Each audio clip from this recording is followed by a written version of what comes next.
Proprioception is your body's ability to sense action, movement, and location in space. It's a complex name for a simple sense that is vital for everyday life, exercise, and sports performance. An example of proprioception in everyday life is your ability to walk without having to look down at your feet, or being able to touch your nose or elbow with your eyes closed. When we move, our bodies are constantly sending signals to our brains about our body's position. And it's not just the muscular and nervous system working. Proprioception also involves our vision and the vestibular system in the inner ear that gives the brain information about balance, head position, and body position. There are two proprioceptors within the musculoskeletal system that you're learning about in this course: muscle spindles and the Golgi tendon organ. Muscle spindles are within the muscle and sense information about changes in muscle length. They protect muscles from being forcefully pulled or stretched beyond a normal range of motion through the stretch reflex. It's called a reflex because it happens automatically. Simply put, when the muscle spindle is excited by a muscle stretch, the reflex causes the contraction of that same muscle. This prevents excessive or damaging lengthening of the muscle fibers. The Golgi tendon organ is found in the tendons and joint capsules. These proprioceptive organs sense muscular tension and, also through a reflex, inhibit further muscle contraction. This will reduce tension in the muscle and on the tendon. A simple way to differentiate the two is to remember SS and 10-10. Muscle spindles sense stretch, SS, spindles and stretch, while Golgi tendon organs sense tension, 10-10, tendon and tension.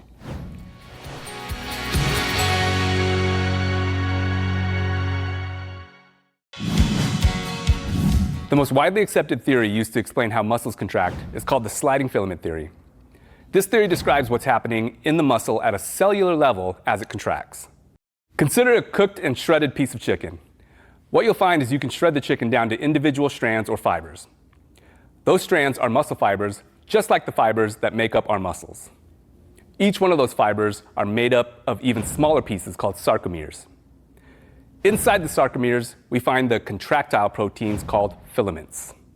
These filaments are at the heart of the sliding filament theory: actin and myosin.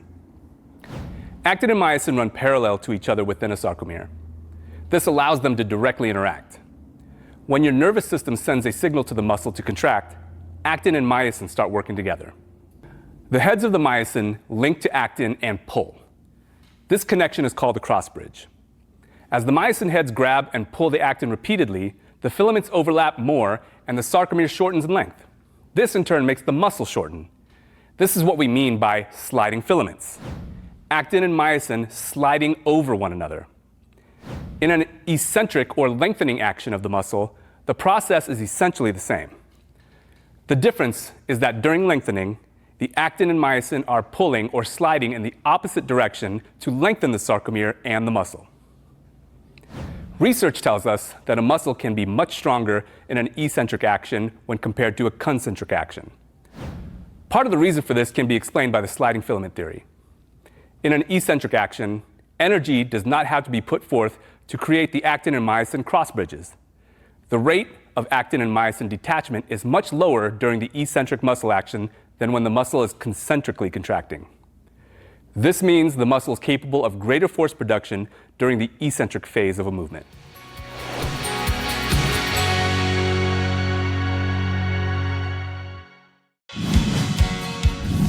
The stretch shortening cycle, or SSC, involves a pre-stretch of muscles immediately followed by a contraction of those same muscles. The muscle spindles in the muscle respond to the stretch by sending a signal for the muscle to contract. In addition, the connective tissue in the body stretches slightly, which allows for additional recoil. So, this extra support from the body provides some additional stored energy for a more forceful contraction than if a muscle just contracted without the pre-stretch. This process is much like a stretched rubber band. The stored energy is added to the force produced as the rubber band contracts or snaps back into place. There are three phases of the SSC. The first is the eccentric phase, which is the stretching or lengthening of a muscle. The second phase is the amortization phase, which is the transition between the first and third phases. And the last phase is the concentric phase, which is when the muscle contracts. Let's take a look at an example of the SSC in action. At the beginning of a jump, the first movement involves dropping the hips and swinging the arms back. This is the eccentric part of the movement. This is immediately followed by the swing of the arms upward and extending the hips to jump. This is the concentric part of the movement. Essentially, in order to give more power to the movement that you want to produce, you first have to gather some energy by doing the opposite movement. In other words, load, then explode. The SSC is a concept that is often mentioned alongside athletic movements, and rightfully so.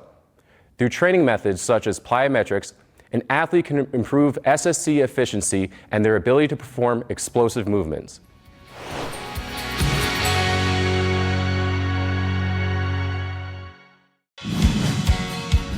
Understanding biomechanics is more than just understanding how the body moves.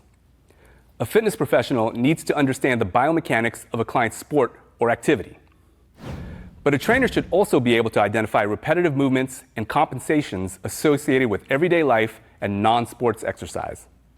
Having this knowledge is essential in helping clients improve function and, more importantly, prevent injury. The principles of biomechanics a personal trainer should understand are stability or balance, force production, velocity, loading and absorbing force, angular movement, linear movement, and center of gravity.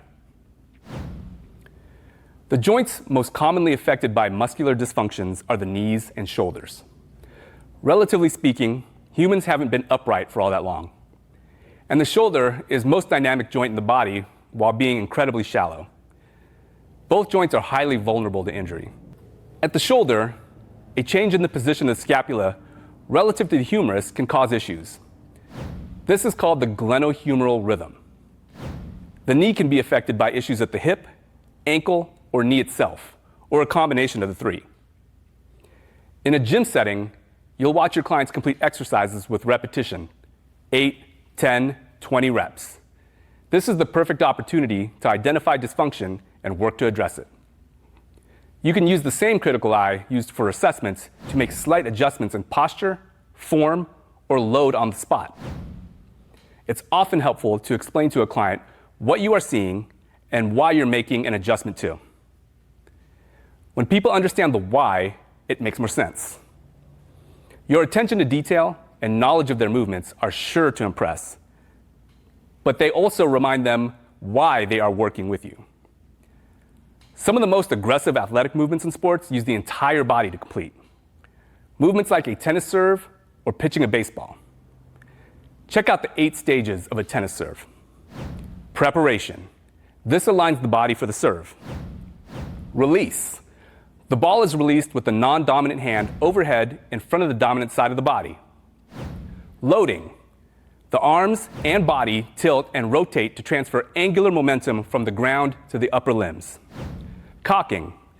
Dependent on a properly executed loading phase, the dominant elbow is flexed to increase the potential energy in the racket as the body lengthens. Acceleration. The racket is accelerated towards the ball with spinal rotation and torque. Contact. The racket contacts the ball, and the velocity of the ball depends on shoulder rotation, wrist and elbow flexion or extension, angle of racket movement, how the ball is spinning, and strength of the person hitting the ball.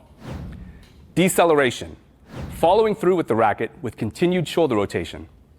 This is the most likely step for injury if someone lacks physical strength. And the finish. The lower body lands and the dominant arm completes the follow-through. You've probably never thought of it that way, but moving forward, this is the way you should approach movement. If there is an error at any stage of the biomechanical process, it will lead to errors downstream. So get to know the musculature of the body. Of course, with more experience, you'll see many major movement patterns often enough to know their components without much thought. Challenge yourself to keep learning. Explore movements you're less familiar with and be ready to make the appropriate adjustments. My favorite part of being a trainer is that my work is never done.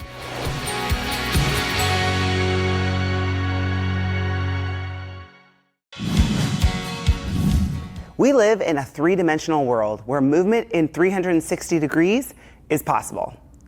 Luckily for us, the human body is built to move in all directions. As a matter of fact, the better our ability to move in all directions, the better our ability to effectively function in the world. As a personal trainer, you'll design exercise programs that support the need for healthy movement in all directions. Choosing exercises that move from front to back, side to side, and even with a twist will make for a well-rounded program. In the fitness world, we call this moving in all the planes of motion. There are 3 planes of motion: the sagittal plane, the frontal plane, and the transverse plane. You can think of each of these as an imaginary pane of glass that runs through the body. Whichever plane the movement runs parallel to the most determines how we classify which plane of motion an exercise is in. Let's start with the sagittal plane. The imaginary pane cuts the body into left and right halves. Movement along this plane happens from front to back. Exercises in the sagittal plane are typically flexion and extension movements like a bicep curl, a standard squat, and walking or running. The frontal plane cuts the body into front and back halves. Movements along this plane are side-to-side movements. Exercises in the frontal plane are typically AB abduction and AD adduction movements like lateral arm or leg raises, a side bend, and a side lunge. Lastly, we have the transverse plane. This plane cuts the body into top and bottom halves. Movements along this plane can be categorized as twisting or horizontal adduction and abduction. Examples of exercises in the transverse plane include swinging a baseball bat, a cable chop, and a push-up as it relates to the arm movement.